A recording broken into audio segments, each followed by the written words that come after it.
안녕하세요. 저는 아주대병원 안과에서 백내장, 녹내장 진료하고 있는 이승엽입니다. 반갑습니다. 안녕하세요, 교수님. 오늘 아주굿 닥터에서는 소리 없이 찾아오는 시력도둑, 녹내장에 대해 이야기해보려 해요. 녹내장은 많이 들어보긴 했는데 녹내장이 정확히 무엇인가요? 녹내장이라는 말을 눈안이 녹색이 되는 장애라는 뜻인데 실제로 눈이 녹색으로 변하는 건 아니고요. 안압이 갑자기 올라가면서 그런 경우 이제 각막이라는 구조물이 이제 붓게 되는데 이 부은 각막을 통과하는 빛이 산란되면서 눈동자가 연한 녹색으로 보인다고 해서 저희가 녹내장이라는 이름을 칭하게 됐고, 녹내장이 어떤 질환인지에 대해서 좀 간단하게 설명을 드리면 눈 뒤쪽에 이제 시신경이라는 구조물이 있는데 녹내장은 바로 이 시신경에 생기는 질환을 총칭하는데요. 이런 시신경의 변화에 의해 시야가 좁아지는 질환이다 라고 생각하시면 될 것 같습니다. 녹내장은 전 세계적으로 상당히 수명률이 높은 질환으로 알려져 있고, 특히 연세가 있으신 분들은 녹내장에 대해서 상당히 주의가 필요합니다.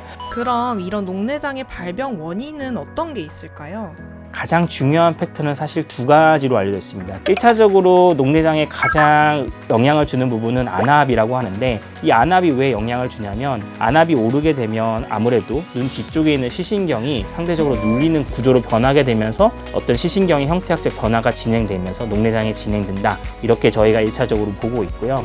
이제 두 번째는 어떤 시신경에 흐르는 혈류 변화입니다. 그래서 시신경을 먹여 살리는 혈류들이 상대적으로 좀 약해지면서 그런 부분들이 녹내장의 원인이 되지 않을까. 그리고 그 외에도 나이, 즉 노화, 또는 아니면 유전적인 원인이나 또는 근시나 호르몬 이상, 이런 것들도 원인이라고 저희가 생각은 하고 있지만 아직은 좀 더 많은 연구가 필요할 것 같습니다. 녹내장의 종류가 다양하다고 들었는데 녹내장은 어떻게 구분이 되나요? 크게 두 가지로 구분하자면 이제 개방각 녹내장과 폐쇄각 녹내장을 구분할 수 있는데, 개방각 말 그대로 열려 있다는 뜻인데 아까 설명드린 대로 이 방수가 생성돼서 빠져나가는 길이 열려 있으면 저희가 개방각이라고 표현을 하고요. 빠져나가는 길이 막혀 있으면 폐쇄각이라고 표현을 합니다. 이제 개방각 녹내장을 좀 더 자세하게 나누면 고안압 녹내장, 안압이 높은 녹내장과 정상안압 녹내장, 안압이 정상인 녹내장, 이 두 가지로 또 나눠볼 수 있습니다. 그래서 안압이 높은 것은 아까 말씀드린 대로 안압이 22 이상이 그런 안압이 높은 안압일 때 이제 고안압, 개방각 녹내장 이렇게 부르게 되겠고요. 안압이 정상인데 녹내장인 경우도 있습니다. 이런 경우를 이제 정상안압 녹내장이라고 부릅니다. 저희가 잘못 알려진 상식이 안압이 정상인데 왜 녹내장이에요? 이렇게 물어보시는 분들이 많은데 실제적으로 우리나라에는 정상안압 녹내장이 많기 때문에 이런 부분들을 간과하지 마시고 생각하셔야 될 것 같습니다. 폐쇄각 녹내장도 급성 폐쇄각 녹내장과 만성 폐쇄각 녹내장으로 나눠볼 수 있습니다. 그래서 급성 폐쇄각 녹내장이라는 것은 말 그대로 갑자기 생긴 폐쇄각 녹내장이고,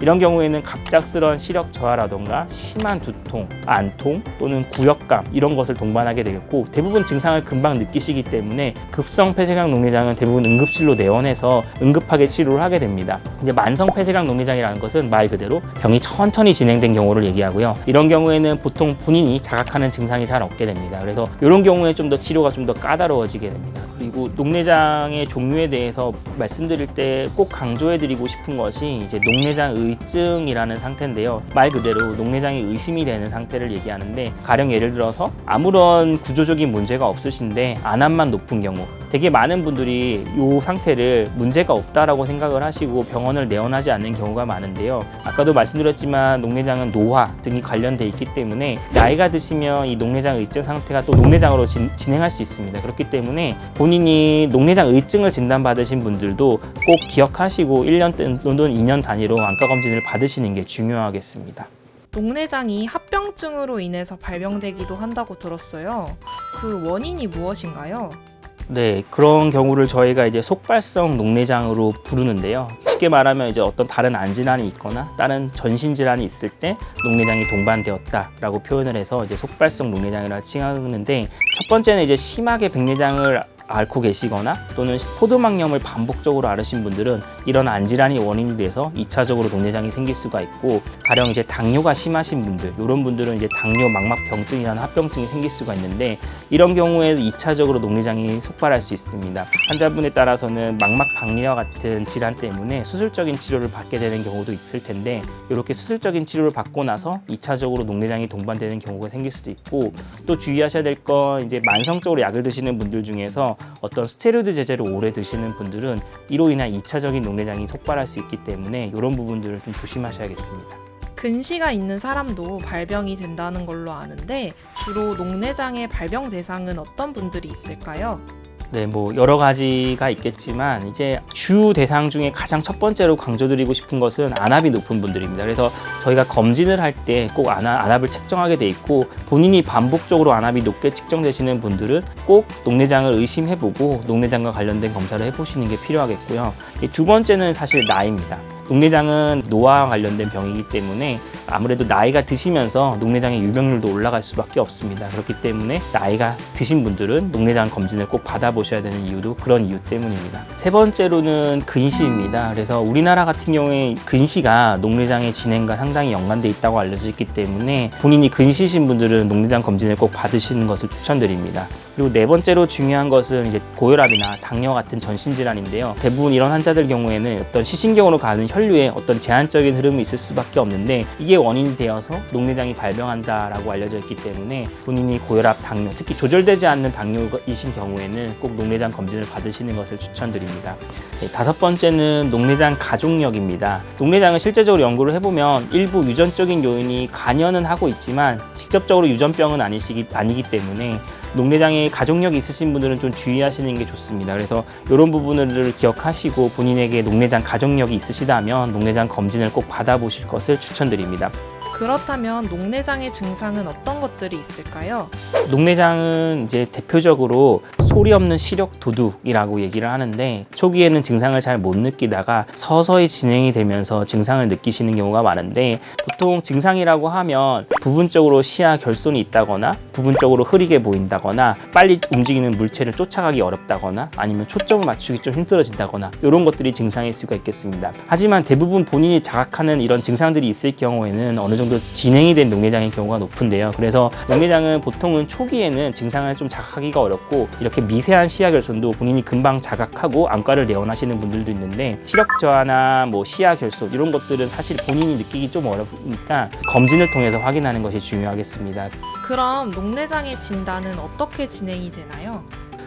녹내장을 이제 진단하기 위해서는 당연히 안과를 내원해서 여러 가지 검사를 할 텐데 기본적으로는 당연히 시력이랑 안압 검사들을 하게 되겠고 보통 안압 검사도 여러 가지 방법이 있겠지만 저희는 골드만 압형 안압계라는 정밀 안압 검사를 통해서 본인이 정확한 안압을 측정하고 이 기준 안압을 토대로 저희가 안압을 경과 관찰을 하게 됩니다. 그리고 그 외에 이제 다른 검사들은 아까 말씀드린 이 시신경의 상태를 보는 검사들인데 대표적으로 이제 산동을 해서 안저 검사라는 검사를 하거나 아니면 망막신경 섬유 단층 촬영이라고 해서 이 시신경을 이제 층별로 잘라서 보는 검사인데 그런 검사들을 통해서 시신경의 형태학적 변화가 있는지를 살펴보게 되겠고요. 마지막으로 이제 그 시신경의 형태학적 변화를 동반한 어떤 시야의 결손 이런 검사를 하는 이제 시야 검사라는 것이 있는데 이 시야 검사를 통해서 실제적으로 시야에 어떤 결손 부분이 있는지를 확인하게 되는데 보통은 이런 많은 검사들을 종합을 해서 환자분의 상태를 진단하고 그 상태에 따라서 약물 치료를 어떻게 할지 어떻게 끌고 나갈지 이런 것들을 결정하게 됩니다. 그러면 녹내장의 치료 방법이 다양할 것 같은데요. 녹내장의 치료법에 대해서 알려주세요. 이 부분은 좀 말씀드리고 싶은 부분이 하나가 있는데 녹내장은 이제 치료라고 하면 완치의 개념의 치료가 아니라 평생 진행 속도를 늦추게 하는 게 치료의 목적입니다. 그렇기 때문에 저희가 일반적으로 생각하는 치료라는 개념이 병을 없앤다, 병을 완쾌시킨다 이런 개념이 아니라 병의 진행 속도를 늦춘다고 생각하셔야 되고 치료 방법에 대해서 좀 말씀드리면 크게 세 가지 치료법이 있는데 약물 치료, 그리고 레이저 치료, 그리고 수술적인 치료 이렇게 세 가지로 나눠볼 수 있습니다. 근데 가장 대표적인 건 일단 약물 치료 입니다. 아까도 말씀드렸지만 녹내장에 있어서 가장 중요한 요인은 안압이고 안압을 정상 이하로 유지하시는 것이 가장 필요하기 때문에 이런 안압 하강제들을 써서 녹내장 치료를 1차적으로 하게 되겠고 환자분들의 수능도에 따라서 치료 방향이 달라지시는 거니까 꼭 약물 치료를 하실 때 잘 따라와 주시는 게 중요하겠고요. 다음 두 번째로 저희가 하는 것이 이제 레이저 치료인데 사실 레이저 치료는 모든 분들한테 할 수 있는 치료는 아니고요. 급성 폐쇄강 녹내장 환자분들이거나 아니면 드물게 어떤 개방강 녹내장인데 구조적인 형태를 가지고 계신 분들한테 한정적으로 좀 레이저 치료를 시도하게 되는데 이 레이저 치료도 어떻게 보면 사실은 일시적인 치료고 좀 거쳐가는 과정으로 생각하시면 될 것 같아요. 그리고 이제 마지막으로 이제 수술적인 치료인데요. 똑같습니다. 수술도 이제 안압을 떨어뜨리는 치료고 이 안압을 떨어뜨리는 방법은 예전에는 뭐 관을 삽입하거나 또는 튜브를 삽입하거나 이런 식으로 이제 안압을 떨어뜨리는 수술을 했는데 요즘에는 이제 미세 침습 수술들도 굉장히 많이 발전하면서 크게 눈에 손을 대지 않고 중에서도 좀 간편한 방법으로 간을 삽입함으로써 안압을 떨어뜨리는 방법들도 개발되었는데, 이런 방법들을 통해서 안압을 떨어뜨리는 치료들이 계속 시도가 되고 있고, 결국은 녹내장 치료라는 것은 평생 치료를 하는 거니까 아무래도 끝까지 수술적인 치료를 하지 않고 약물 치료를 오래오래 하는 것이 환자분의 경과에는 좀 더 나을 것입니다. 평생 치료를 해야 된다면 예방하는 것이 중요할 것 같은데 예방하는 방법에는 뭐가 있을까요?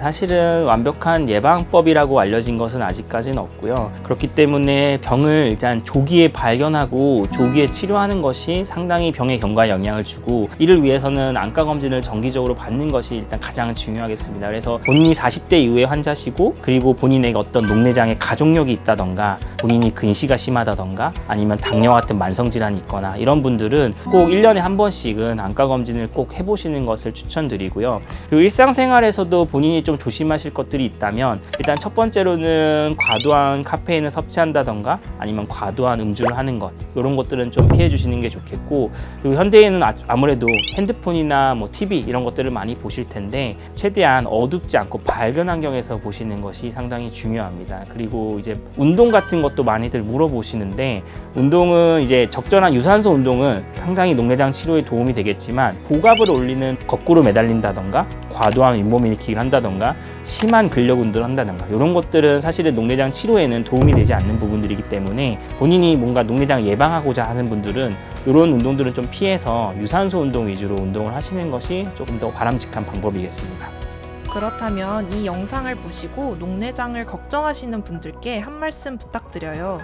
예전에는 녹내장에 대해서는 잘 모르셨고 녹내장을 상당히 늦게 진단받는 경우가 많았기 때문에 이런 경우에 사실 실명으로 많이 가기도 했습니다. 하지만은 요즘에는 이제 정기적인 검진도 많이 받으시고 주변에 안과도 많이 있고, 예전보다는 녹내장을 조기 발견하는 경우가 상당히 많아졌고, 이런 부분에서 녹내장의 치료가 상당히 좋아지고 예후가 많이 개선된 게 사실입니다. 그렇기 때문에 처음부터 실명을 절대 겁내지 마시고 조기에 발견하셨다면 꼭 치료를 열심히 받으시는 게 중요하겠고요. 특히 마지막으로 말씀드리고 싶은 말은, 사실 약물 치료라는 게 평생 해야 되고 평생 습관적으로 넣는 게 사실 쉽지 않은데, 환자분들이 꼭 약을 열심히 넣는 습관만 가져주시면 나머지는 저희가 알아서 하겠습니다. 그래서 꼭 약을 잘 넣어주시고 정기적으로 안과 검진을 꼭 받아주시면 좋을 것 같습니다. 여러분 모두 건강하세요.